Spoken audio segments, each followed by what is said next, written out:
আসসালামু আলাইকুম সুপ্রিয় দর্শক, আজকে আমি তৈরি করে দেখাবো সবচাইতে সহজ উপায়ে নকশি পিঠা। এটা কিন্তু অনেকেই তৈরি করতে চায় না, ঝামেলা মনে করে বা কঠিন। আজকে আমি সেটাই শেয়ার করব, একদম খুব সহজে যে কেউ বানিয়ে নিতে পারবে, আর খেতেও হবে অসম্ভব মজা। তো চলুন প্রথমে আমি কিভাবে এটাকে কাইটা তৈরি করে নিলাম সেটাই আপনাদের মাঝে শেয়ার করি। প্রথমে একটি কড়াইতে বসিয়ে দিলাম পর্যাপ্ত পরিমাণ পানি, সাথে দিয়ে দিচ্ছি স্বাদমতো লবণ, দিয়ে দিচ্ছি 2 কাপ পরিমাণ চালের গুঁড়ো। এটা কিন্তু তৈরি করতে হয় চালের গুঁড়ো দিয়ে। এখন এটাকে রেস্টে রেখে দিয়েছি আমি 10 মিনিট। 10 মিনিট পর একটি বলের ভিতরে আমি আটাটাকে ঢেলে গরম গরমে কিন্তু হাতের সাহায্যে এটাকে ভালোভাবে মথে নিতে হবে, একদম সফট তৈরি করে নিতে হবে। এখন আমি এটাকে রেস্টে রেখে দেব 10 মিনিটের জন্য। তার মাঝখানে আমি একটা শিরা তৈরি করে নিচ্ছি। এখানে আমি খেজুর গুড় দিয়ে একটা শিরা তৈরি করে নিয়েছি। আপনারা চাইলে চিনি কিংবা আখের গুড় দিয়েও করতে পারেন, কিন্তু এটা কিন্তু খেজুর গুড় দিয়ে করলে অসম্ভব মজা হয়। এটা দেখেই বুঝে নিতে হবে, এটা শিরাটা কিন্তু একদম ঘনও না আবার একদম পাতলাও না। হাতে নিয়ে এভাবে করবেন, যখন দেখবেন আঠালো হয়ে আসছে তখনই এটা মনে হবে যে হয়ে গেছে, তখন কিন্তু এটা রেখে দেবেন একটা সাইডে। যে ডোটা আমি তৈরি করে রেখেছিলাম সেই ডোটা এখন আমি এখান থেকে ছোট ছোট লিচি কেটে নেব। এটাকে কিন্তু ভালোভাবে সফট একটা ডো তৈরি করে নিতে হবে, তা না হলে কিন্তু হবে না। এখন হাতের সাহায্যে এরকম ছোট রুটির লিচির মতো করে নেব। আর এটা তৈরি করতে আমি এখানে নিয়েছি কিছু খেজুর কাটা এবং শলা, সাথে নিয়েছি প্লাস্টিকে 2টা মুখা, আর নিয়েছি একটা টিন কেটে। আপনাদের কাছে এরকম ছোট টিনের টুকরো না থাকলে আপনারা কিন্তু কয়েলের যে টিনটা থাকে সেটা কিন্তু নিয়ে নিতে পারেন। এখন আমি এই সবগুলো উপকরণ নিয়ে নিচ্ছি এই পিঠাটা তৈরি করার জন্য। এখন একটি কলা পাতায় আমি রুটির ডোটাকে নিয়ে নিলাম।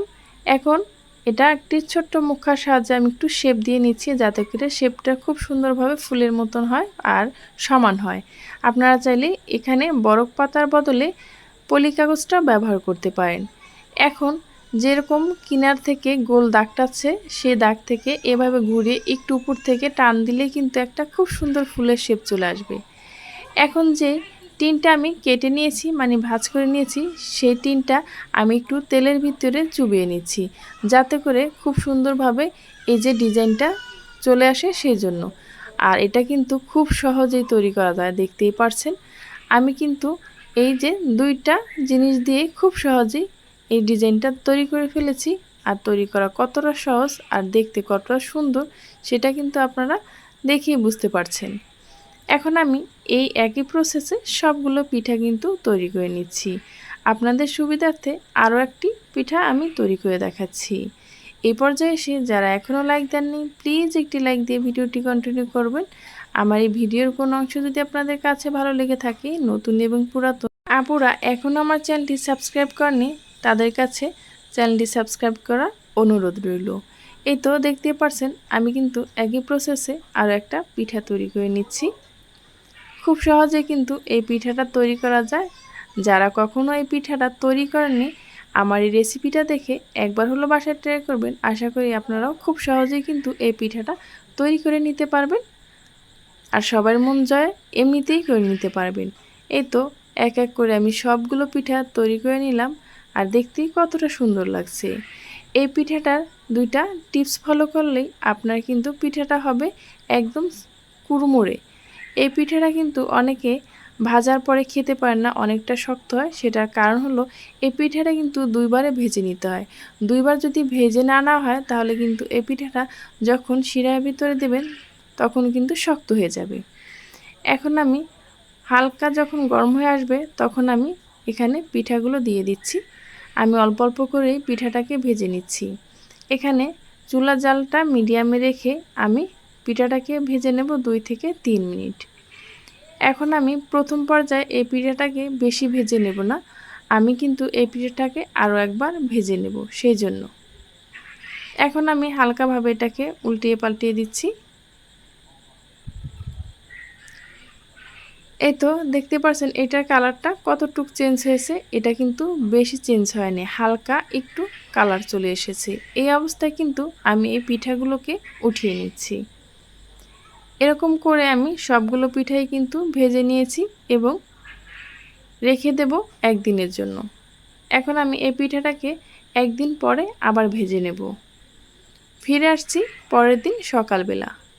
পরের দিন সকালবেলা আবারও সেই পিঠাটাকে আমি কিন্তু তেলে ভেজে নিচ্ছি। অবশ্যই এই টিপসটা কিন্তু ফলো করতে হবে, তা না হলে কিন্তু আপনাদের পিঠা শিরা দেওয়ার পর শক্ত হয়ে যাবে, খেতে পারবেন না।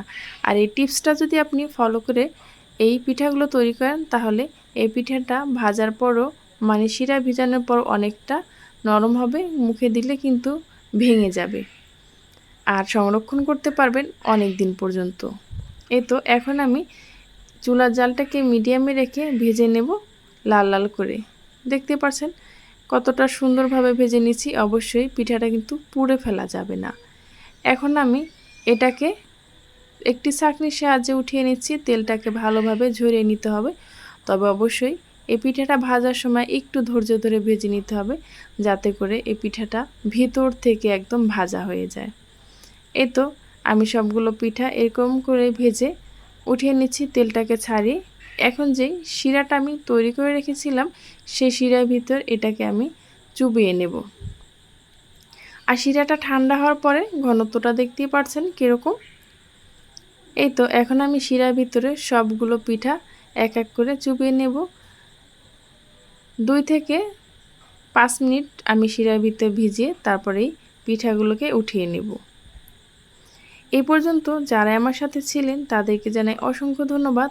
আমার এই সহজ সরল রেসিপিটা যদি আপনাদের কাছে ভালো লেগে থাকে তাহলে আবারও বলছি আমার চ্যানেলটি সাবস্ক্রাইব করে পাশে থাকা বেল আইকনটা ক্লিক করে রাখবেন, যাতে করে এরকম সহজ এবং নতুন রেসিপি আপলোড করা মাত্রই আপনাদের কাছে নোটিফিকেশন পৌঁছে যায়। এই পর্যন্ত যারা আমার সাথে ছিলেন তাদেরকে জানাই অসংখ্য ধন্যবাদ। এই তো দেখতে পাচ্ছেন শিরা থেকে উঠানোর পর পিঠাগুলো কতটা পারফেক্ট আর কতটা লোভনীয় লাগছে।